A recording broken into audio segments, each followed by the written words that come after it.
Maayong buntag sa tanan. Welcome sa ako ang daily vlog nga akong pagasugdan. For the first time nga ako nga una-ano nga mag-vlog sa kaburing lagi. Tungod kay sayo kay lako gud akong bana, partner para magtrabaho. Di na ako magpaila-ila kay bago pa man ni ako ang vlog kunuhay. So mura ni ako ang setup para sunod akong vlog wala gihapon. Maghinlo lang akong tirada karon nga sa amo ang balay nakalat unsa man pahiluan nako kung di kalat ang balay, di ba? So mabangon sa tawo magampo man lang pasalamatan tanan na dawat sa atong kinabuhi nga nagpadayon gihapon sa gihat nga sa mga blessing nga gihatag sa Ginoo. Daghan kaayo salamat bago sa tanan no ato sang kuanon kung naon kung unsay buhaton nato karong adlaw. Nag-ingon na gani ko nga manghinlo. Siyempre manghinlo kita. So bago ang tanan no ato sang tema nato ang anak siyempre magbudget tong unahon. Then pasudan nato siya og kanang kuan.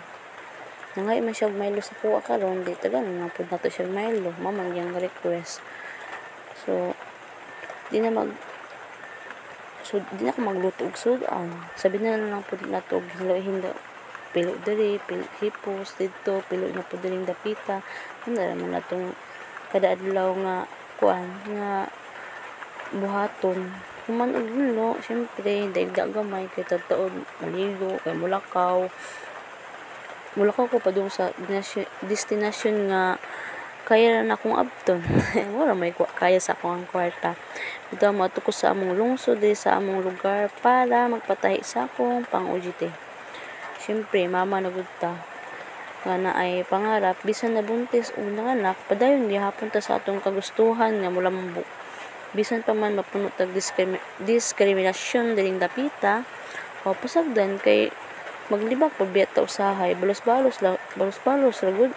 Kung sabihan niya itong mga matawag baba di mapunggan o panghinaway o panghilabot sa laing tao maong ako ninyo mga kaigsuunan tudluin inyong kaugalingon og disiplina sa isa ka semana 2 ka adlaw buutan dapat ana ang 5 ka adlaw usa pa manglibak ta manghimantay.